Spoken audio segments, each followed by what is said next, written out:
Scary telling.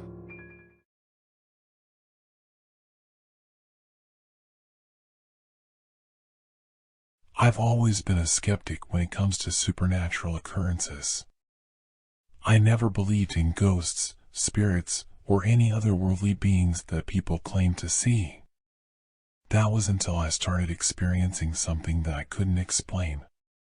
It started with frequent episodes of sleep paralysis.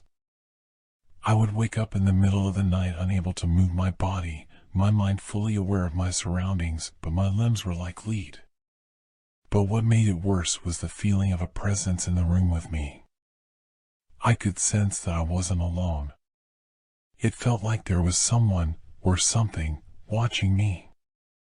At first, I brushed it off as just my imagination running wild, but the episodes kept happening, and the feeling of being watched intensified.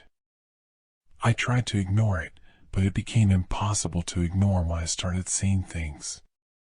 Shadows would move on their own, objects would shift positions, and I would catch glimpses of something moving out of the corner of my eye. I didn't know what to do, so I started researching. I learned about sleep paralysis and how it could be linked to hallucinations, but what I couldn't explain was the feeling of a presence in the room with me. That's when I stumbled upon a book about spiritual entities that could invade people's dreams and cause sleep paralysis. It was then that I realized that I might not be alone in my room after all. One night, the feeling of being watched was too much to bear. I opened my eyes to find a figure standing at the end of my bed. It was hazy and translucent, but I could make out its features. It was a woman with long, dark hair and eyes that seemed to glow. I wanted to scream, but I couldn't. My body was still paralyzed. The figure walked closer to me until it was standing right beside me. It reached out its hand and touched my forehead. Suddenly, I could move again, and the figure vanished into thin air. I was terrified, but I didn't know what to do. I thought it might have just been a hallucination until I started seeing the figure during the day. It would appear in the corner of my eye or stand in the reflection of a mirror. I started to feel like I was losing my mind. One day, I decided to seek help from a medium. I didn't believe in them, but I was desperate for answers. The medium told me that the figure that was haunting me was a vengeful spirit that had been following me since I was a child. Apparently, I had unknowingly offended the spirit, and it had been waiting for the right moment to seek revenge. The medium gave me a few remedies to ward off the spirit, but they didn't work. The figure kept appearing, and I started to lose hope. That was until I learned that the spirit wasn't vengeful at all. It was a lost soul that had been trapped in our world for too long. It had been searching for a way to move on, and it had found me. I realized then that the figure wasn't there to harm me. It was just lost, and it needed my help. I started talking to the spirit, and I could feel its energy start to shift. It no longer felt like it was watching me, but it was with me. It was a peaceful presence, and it no longer scared me. In the end, I helped the spirit move on. It was a bittersweet moment because I had grown used to the presence, but I knew that it was for the best. The episodes of sleep paralysis stopped, and I never saw the figure again. I realized then that not all supernatural occurrences were harmful. Sometimes, they were just misunderstood.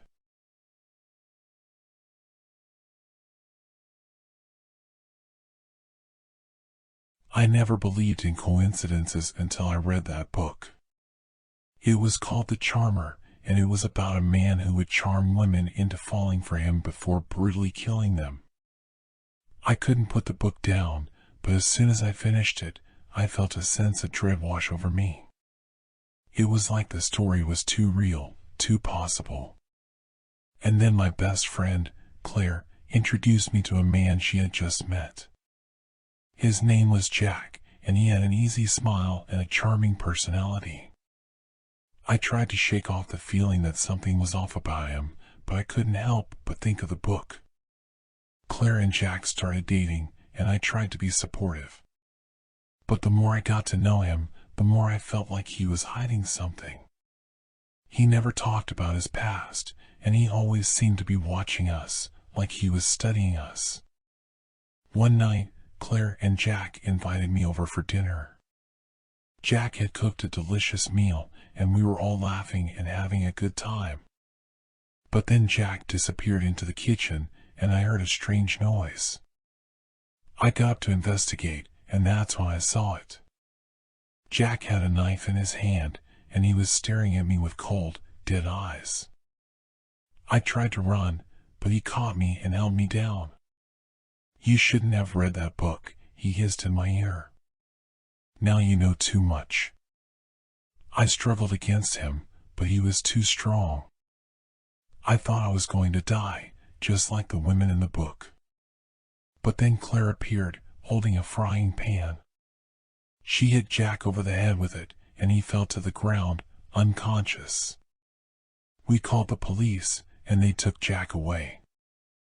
I never saw him again, but the memory of that night stayed with me for a long time. I couldn't help but think about how close I had come to becoming one of Jack's victims, and how Claire had saved my life. Years went by, and I tried to forget about Jack and the book. But then, one day, I saw Claire again. She was with a man who had the same easy smile and charming personality as Jack. I tried to warn her, but she wouldn't listen. She said I was being paranoid, and that I needed to let go of the past. But I couldn't shake the feeling that something was off about him, just like there had been with Jack. And then, one day, Claire disappeared. The police searched for her, but they never found her. The only clue they had was a copy of the charmer lying on her bed. I knew then that history had repeated itself, and that the man Claire had fallen for was just like Jack. I couldn't help but feel guilty for not doing more to warn her, for not being able to protect her like she had protected me. But now, every time I see a man with an easy smile and a charming personality, I can't help but wonder if he's the next charmer, waiting to strike. And I know that I'll never be able to forget the horror of that night, or the memory of the friend I lost to the man who charmed his way into her life, just like in the book.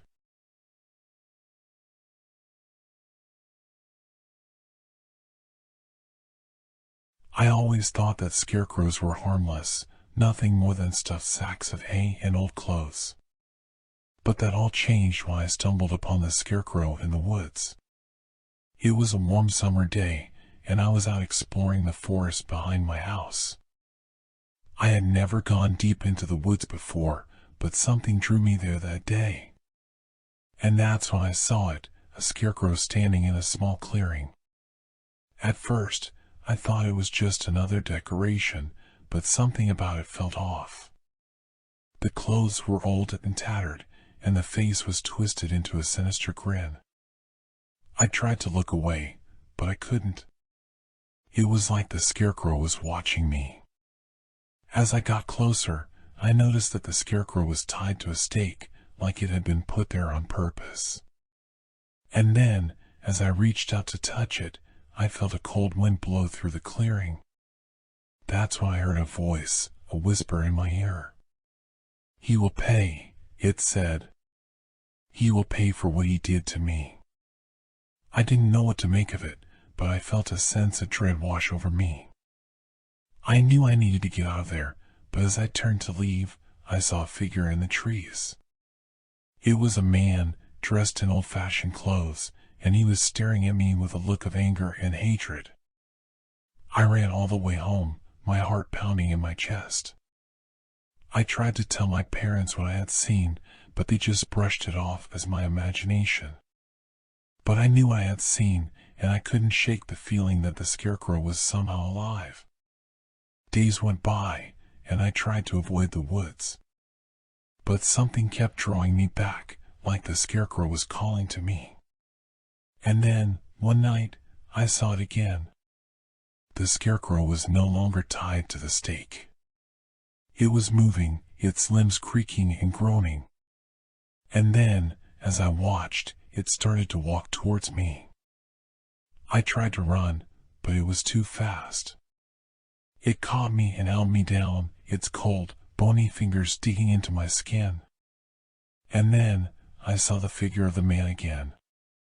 He was standing over me, his eyes burning with anger. "He killed me," he said. "The farmer killed me, and now I will have my revenge." I didn't know what to do. I tried to tell the man that I wasn't the farmer, that I had nothing to do with what happened. But he didn't listen. He just stared at me, his grip tightening. And then, I felt a sharp pain in my chest. I looked down, and I saw the scarecrow's hand holding a long, rusty knife. It had stabbed me, and I knew that I was going to die. But then, everything went black. I woke up in my bed, my parents standing over me. They said I had been sleepwalking, that I had been found in the woods with a knife wound in my chest. I tried to tell them what had happened, about the scarecrow and the man. But they didn't believe me. They just thought I was still dreaming. Years went by, and I tried to forget about what had happened. But every time I saw a scarecrow, I felt a sense of unease. And then, one day, I heard about a family that had been killed in a nearby farm. The police never found the killer, but I knew who it was. It was the spirit of the man who had possessed the scarecrow, seeking revenge on the farmer who had killed him. And I knew that the scarecrow was still out there, waiting for its next victim. I tried to warn people, to tell them about the danger of the scarecrow in the woods. But no one believed me. They just thought I was crazy. And then, one night, I saw it again. The scarecrow was standing at the edge of the woods, watching me. I knew what it wanted, and I knew that I had to face it. I grabbed a shovel and headed towards the woods. I knew that I was risking my life, but I had to do it.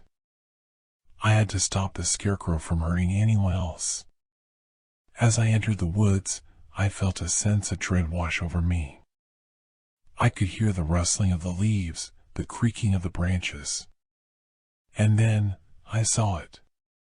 The scarecrow was waiting for me. It lunged towards me, its bony fingers reaching out. I swung the shovel, and it connected with the scarecrow's head. The head went flying off, and the body crumpled to the ground. I knew that it wasn't over yet. The spirit of the man was still out there, seeking revenge. But I had bought some time, at least. As I walked back towards my house, I felt a sense of relief wash over me. I had faced my fears, and I had come out on top.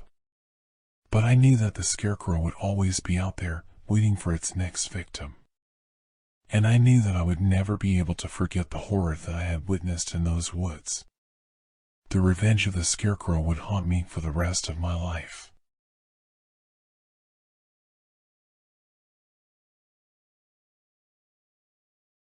I had just moved to the city with my family, and we were excited to start our new life. We moved into a beautiful old house near the center of town, and we were looking forward to exploring all the attractions the city had to offer. One of the places that caught our attention was the museum. It was home to a collection of gargoyles that had been recovered from an old church that had been demolished years ago. One night, I woke up to a loud noise outside. I looked out the window and saw something that I couldn't explain. The gargoyles that had been at the museum were now perched on buildings throughout the city. They were no longer statues, but they had come to life. They were moving, and they had a sinister look in their eyes. People were running in the streets, trying to escape the gargoyles. They were flying through the air, swooping down on people, and causing chaos wherever they went.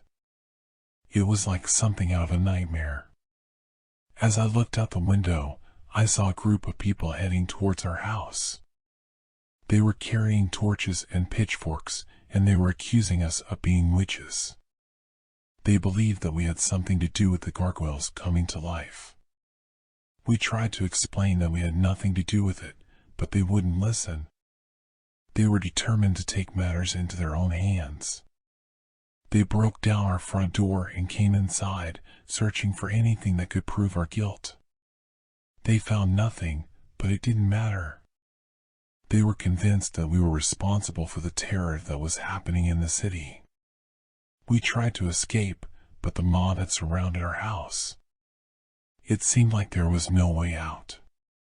That was until we realized that the gargoyles had come to our aid. They were fighting off the mob, protecting us from harm. It was then that we learned the truth about the gargoyles. They weren't evil creatures, but they were protectors of the city.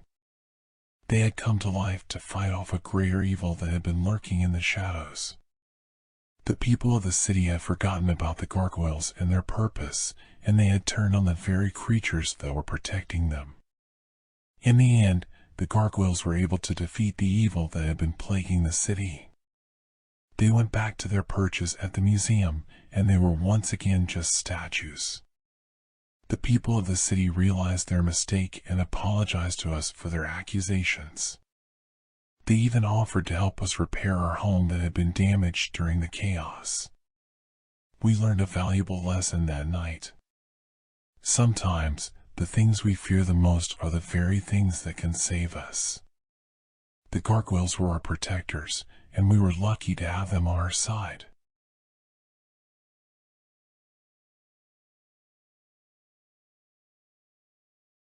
I found myself in the basement of my childhood home, surrounded by boxes of old VHS tapes. My parents had recently passed away, and I was going through their things, trying to sort out what to keep and what to donate. As I rummaged through the boxes, I stumbled upon a tape labeled Home Videos. Curious, I dusted off the old VCR and popped in the tape. The screen flickered to life, and I was transported back to my childhood. There I was, a little girl playing in the yard with my parents, laughing and smiling. It was a happy memory, but something felt off. I couldn't quite put my finger on it. As I watched more of the tape, I began to notice that there were people in the videos that I didn't recognize. They were always standing in the background, never speaking or interacting with me or my parents. They were just there. It was almost as if they had been edited into the videos. I couldn't shake the feeling that I had seen these people before, but I couldn't remember where. That was until I started having vivid dreams. In my dreams, I would see these same people standing in the background, watching me with blank expressions. The dreams became more frequent, and I started to feel like I was losing my mind. I became obsessed with the home videos, trying to figure out who these people were and why they were in my dreams. I spent hours poring over old photo albums and family records, but I couldn't find any information about them. One day, while I was watching the home videos, something strange happened. One of the people in the background turned towards the camera and looked directly at me.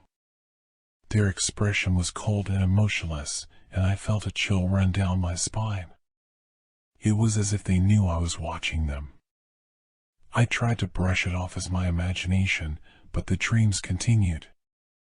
They became more vivid, more real. I started to see the people in my everyday life, lurking in the shadows, watching me with those same blank expressions. I became paranoid, scared that I was losing my grip on reality. I sought help from a therapist, but they couldn't offer any explanation for what was happening to me. I was alone, trapped in my own nightmare. One night, I had a dream where the people finally spoke to me. They told me that they had been watching me my whole life, waiting for me to remember them. They said that they were my protectors, watching over me from the shadows, keeping me safe from harm.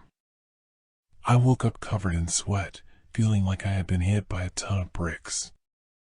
It was all starting to make sense. The people in the home videos and my dreams were my guardians, protecting me from a danger that I couldn't remember. I felt a sense of relief wash over me, knowing that I wasn't losing my mind. But the relief was short-lived. As I walked down the street the next day, I saw a man standing in the shadows, watching me with that same blank expression. I knew then that the danger was still out there, waiting for me. From that day on, I knew that I would never be alone. The people in the videos and my dreams would always be there, watching over me, protecting me from the unknown.